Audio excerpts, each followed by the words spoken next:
Hi dear students, आज हम लोग क्लास करेंगे टेंस के बारे में। जैसे आप सभी जानते हैं कि 3 तरह का होता है। एक होता है प्रेजेंट टेंस, दूसरा पास्ट टेंस और तीसरा फ्यूचर टेंस। तो हम लोग आज सबसे पहले क्लास करेंगे, पहले टेंस के कंसेप्ट को समझते हैं, फिर उसके बाद हम लोग क्लास करेंगे हर एक के बारे में डिटेल्स क्लासेस आपको समझाया। तो टेंस में से जैसे आप जानते हैं कि टेंस के 3 मेन उनके काइंड्स हैं। सबसे पहले प्रेजेंट टेंस, पास्ट टेंस और फ्यूचर टेंस। प्रेजेंट टेंस के बारे में हम लोग आज जान लेंगे कि प्रेजेंट टेंस क्या होता है, उसका किस तरह से यूज़ होता है, उसका स्ट्रक्चर रूल क्या होता है। तो आइए क्लास स्टार्ट। तो यहाँ पर हम लोग देखते हैं कि प्रेजेंट टेंस जो होता है, प्रेजेंट टेंस के 4 किस्म होते हैं। एक है सिंपल प्रेजेंट, दूसरा है प्रेजेंट कंटिन्यूस, तीसरा है प्रेजेंट परफेक्ट और चौथा है प्रेजेंट परफेक्ट कंटिन्यूस। तो ये 4 जो है इनके काइंड्स होते हैं। और सिंपल प्रेजेंट टेंस कहाँ पर यूज़ होता है? सिंपल प्रेजेंट टेंस यूज़ होता है किसी भी यूनिवर्सल चीज़ को दिखाने के लिए या किसी हैबिचुअली चीज़ों को बताने के लिए सिंपल प्रेजेंट टेंस का इस्तेमाल करते हैं। तो पहले बात कर लेते हैं सिंपल प्रेजेंट टेंस के बारे में। सिंपल प्रेजेंट टेंस का वो जो स्ट्रक्चर रूल होता है वो अभी बताएंगे, और फिर इसमें जो 4 तरह के सेंटेंसेस होते हैं उसका अफर्मेटिव, नेगेटिव, इंट्रोगेटिव और इंट्रोगेटिव नेगेटिव, ये चारों जो है आपको जैसे मैं बताया था कि इनका जो 4 फॉर्म होता है। एक असर्टिव होता है, उसका स्ट्रक्चर रूल होता है। कोई भी सेंटेंस अगर असर्टिव सेंटेंस में रहेगा सिंपल प्रेजेंट टेंस में, तो उसका जो स्ट्रक्चर रूल होगा वो इस तरह से होंगे। सब्जेक्ट प्लस वर्ब 1 प्लस उसके साथ एस या ई एस लगेंगे प्लस ऑब्जेक्ट। अच्छा, वर्ब में जो है हेल्पिंग जो वर्ब होता है उसमें एस या ई एस कहाँ लगता है, इसके बारे में हम लोग आगे बात करते हैं। पहले ये स्ट्रक्चर रूल को देख लेते हैं। ये है असर्टिव सेंटेंस का ये स्ट्रक्चर है। उसके बाद नेगेटिव का, नेगेटिव में देखिए सब्जेक्ट प्लस डू या does plus not plus verb 1 plus S या ई एस प्लस ऑब्जेक्ट। और इंट्रोगेटिव में भी ऐसे होता है, डू या डज, उसके बाद सब्जेक्ट प्लस वर्ब 1 एस या ई एस प्लस ऑब्जेक्ट। और इंट्रोगेटिव नेगेटिव में होगा डू या does plus subject plus not plus verb 1 plus S या ई एस प्लस ऑब्जेक्ट। तो आप जो है इसका स्क्रीनशॉट भी ले सकते हैं या अपने कॉपी में नोट कर सकते हैं। जो भी आपको पढ़ाया जाता है, जो इम्पोर्टेंट चीज़ है उसको आप नोट कॉपी में कर लीजिए। यही चीज़ जो है आपको इंग्लिश स्पोकन के लिए बहुत ही हेल्पफुल साबित होगा। हम जो है इसको एक सेंटेंस के साथ एग्जाम्पल में अभी आप लोगों के एक एग्जाम्पल देखते हैं। असर्टिव सेंटेंस में हम लोग असर्टिव में जिस भी वर्ब के अंदर, वर्ब में अगर लास्ट का उसका लेटर एस रहे, एक्स रहे, सी एच रहे, ओ रहे, साउंड में च या च का प्रोनाउंस जो वर्ब होंगे उसको प्लूरल बनाने के लिए हम लोग जो है ई एस यूज़ करेंगे। यहाँ पर चूँकि राइट में ऑलरेडी WRITE राइट, यहाँ पर हम लोग क्या लिखते हैं WRITE। यहाँ पर हम लोग क्या लगाते हैं, सिर्फ चूँकि इसके लास्ट में ई ऑलरेडी दिया हुआ है तो यहाँ पर हम लोगों को ई एस नहीं लगाना होगा। यहाँ पर हम लोगों को सिर्फ एस लगाएंगे। यही वाला जो वर्ड, यही वर्ड उसमें ऊपर लिखा भी गया है। तो हम लोग देख लेते हैं। ये कंसेप्ट तो आपको क्लियर हो गया कि आपका यहाँ पर एस क्यों यूज़ हुआ। आगे देखते हैं कि इसका जो है ये असर्टिव रूल है, ही राइट्स अ लेटर। तो उसका नेगेटिव रूल क्या होगा according to this structure form. यहाँ पर हम लोग देखेंगे सब्जेक्ट प्लस डू या डज। अच्छा, डू कहाँ पर यूज़ होता है, डज कहाँ पर यूज़ होता है। डू और डज का यूज़ में भी हम लोगों को सब्जेक्ट का फॉर्म को देखना है कि सब्जेक्ट सिंगुलर फॉर्म में होता है या प्लूरल फॉर्म में। आई और यू हमेशा जो है प्लूरल फॉर्म में जो यूज़ होता है उसी की तरह आई और यू में भी यूज़ होता है। तो हम लोग यहाँ पर डू का यूज़ करते हैं हम लोग हमेशा प्लूरल फॉर्म के लिए, और डज जो होता है वो हमेशा सिंगुलर के लिए यूज़ होता है। और आई और यू में हमेशा जो है प्लूरल फॉर्म में आने वाले जो हेल्पिंग वर्ब होता है वही वाला आई और यू के साथ भी यूज़ होगा। तो यहाँ पर हम लोग नेगेटिव में अगर इसको कन्वर्ट करते हैं तो हम लोग क्या देख लेंगे, इस स्ट्रक्चर रूल्स के अकॉर्डिंग से सब्जेक्ट में हम लोग पाते हैं यहाँ पर ही, उसके बाद यहाँ पर क्या है डू या डज। तो जो मैंने जैसे ही बताया था कि आप लोगों को यहाँ पर सिंगुलर फॉर्म है तो सिंगुलर के लिए क्या यूज़ हो जाता है, सिंगुलर के लिए यूज़ हो जाएगा डज। तो यहाँ पर हो जाएगा ही डज। उसके बाद क्या है नॉट, तो यहाँ पर लगा देंगे नॉट। उसके बाद यहाँ क्या है वर्ब का फास्ट फॉर्म में क्या है राइट, तो यहाँ पर दे देंगे हम लोग राइट। उसमें एस या ई एस लगेगा तो लास्ट में ई है ऑलरेडी, यहाँ पर एस लगा देंगे तो ही डज नॉट राइट। और ऑब्जेक्ट में क्या दिया हुआ है, यहाँ पर ऑब्जेक्ट में दिया हुआ है ए लेटर, तो यहाँ पर हम लोग बैठा देंगे। तो क्या हो जाएगा he does not write a letter. ये हो गया उसका नेगेटिव फॉर्म। अच्छा, इंट्रोगेटिव में क्या देखेंगे हम लोग, इंट्रोगेटिव स्ट्रक्चर के मुताबिक यहाँ पर देख पा रहे हैं डू या डज को पहले यूज़ करना है तो यहाँ पर डज यूज़ होता है, इसलिए हम लोग क्या लिखेंगे डज, और यहाँ पर सब्जेक्ट में क्या है, ही आ गया। उसके बाद भार्ब वन में क्या है, राइट, तो यहाँ पर हम लोग लिखेंगे राइट, उसमें एस यूज़ होता है तो राइट्स हो जाएगा। उसके बाद क्या है, object, does he writes, object में है अ लेटर,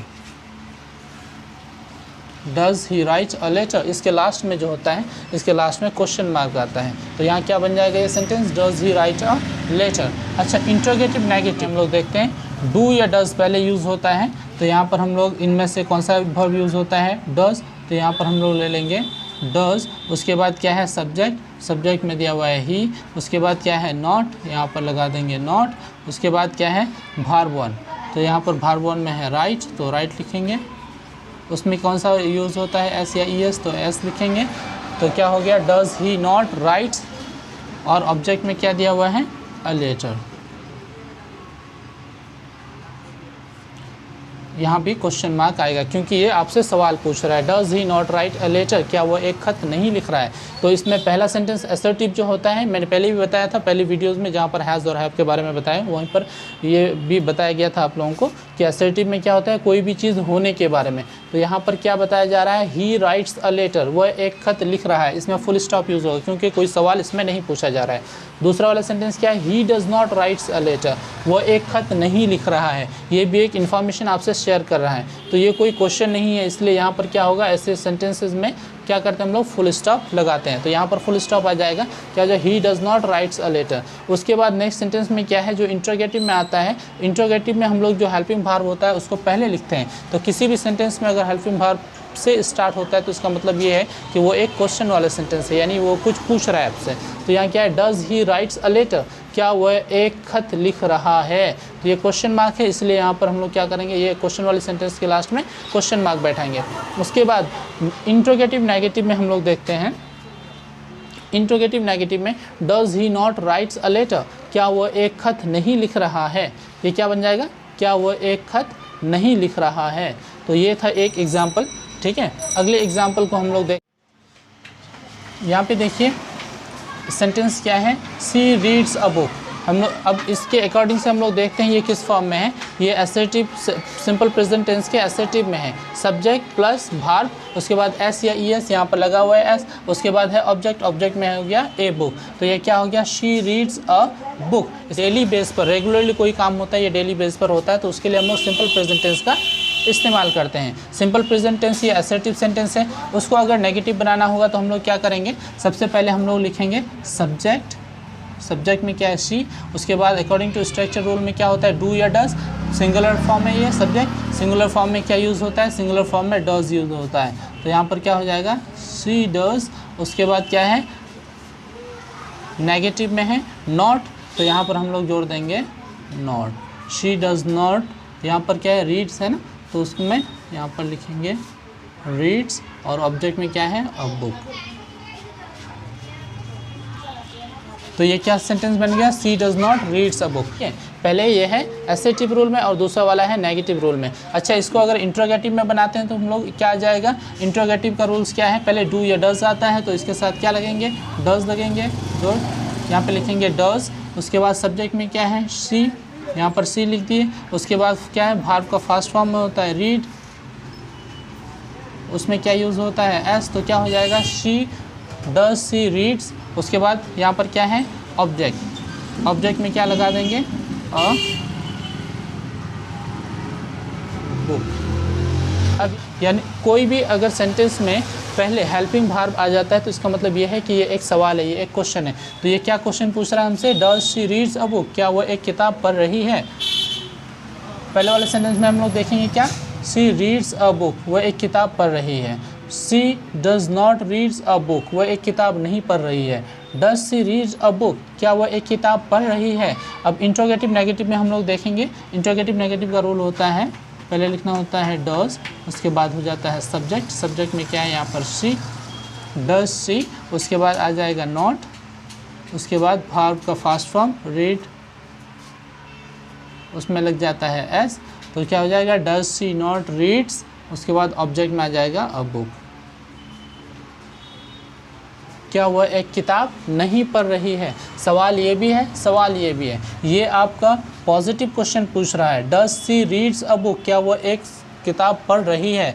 और इसमें जो है नेगेटिव क्वेश्चन पूछ रहा है, इसीलिए इसको बोलते हैं हम लोग interrogative negative question. Interrogative negative, does she not read a book, क्या वो एक किताब नहीं पढ़ रही है। अच्छा, अगला सेंटेंस हम लोग देख लेते हैं। यहाँ पर क्या है, they play in the park, they play in the park. यहाँ पर जो है ये सिंपल प्रेजेंट टेंस का एसेटिव रूल में ये इस सेंटेंस का स्ट्रक्चर हम लोग देख पा रहे हैं कि यहाँ पर क्या दिया हुआ है, they play in the park. अच्छा, यहाँ पर एक सवाल आता है कि इसमें एस या ई एस क्यों यूज़ नहीं होता है। मैं पहले ही कहा था एस या ई एस यूज़ होता है किसी भी सिंगुलर सब्जेक्ट के साथ। यहाँ पर अगर सिंगुलर सब्जेक्ट के साथ हम लोग क्या यूज़ करेंगे, इसमें एस या ई एस का यूज़ करेंगे। अगर वो प्लूरल है तो प्लूरल में हम लोगों को एस या ई एस नहीं यूज़ करना होता है, बल्कि वर्ब जिस फॉर्म में होता है उसी फॉर्म में लिखते हैं। तो यहाँ पर हम हुए सब पार्क में खेल रहे हैं, क्या कर रहे हैं, वो सब पार्क में खेल रहे हैं। अच्छा, इसका अगर नेगेटिव बनाना हो जाएगा तो नेगेटिव के लिए हम लोग क्या करेंगे, दे, यहाँ पर क्या है, दे डू या डज यूज़ होता है,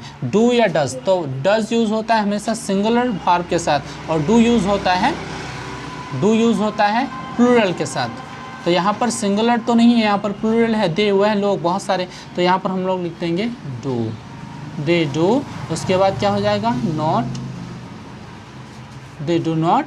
उसके बाद प्ले का क्या हो जाता है, प्ले इन द पार्क, यहाँ पर हो जाएगा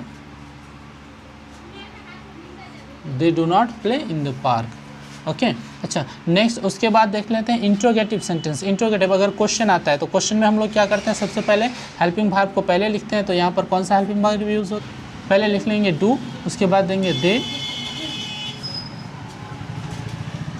do the play the park, क्या हुआ, लोग पार्क में खेल रहे हैं। अच्छा, इसका इंट्रोगेटिव नेगेटिव में क्या हो जाएगा, do the not play in the park, क्या वह लोग पार्क में नहीं खेल रहे हैं। तो देखो, एक बार हम फिर आज के क्लास में जो कुछ भी कराया गया उसको मेमोराइज़ करा देते हैं और इस चीज़ को आप अपने डायरी में ज़रूर नोट करेंगे। आई होप कि आप लोग जो स्ट्रक्चर रूल था उसका स्क्रीनशॉट लिए हैं। अगर नहीं लिए हैं तो उसको वीडियो को पीछे जाकर उसका स्क्रीनशॉट ले लीजिए। आज के इस वीडियो में जो भी इम्पोर्टेंट पॉइंट था उसका स्क्रीनशॉट लेके आप नोट कॉपी में नोट कीजिए।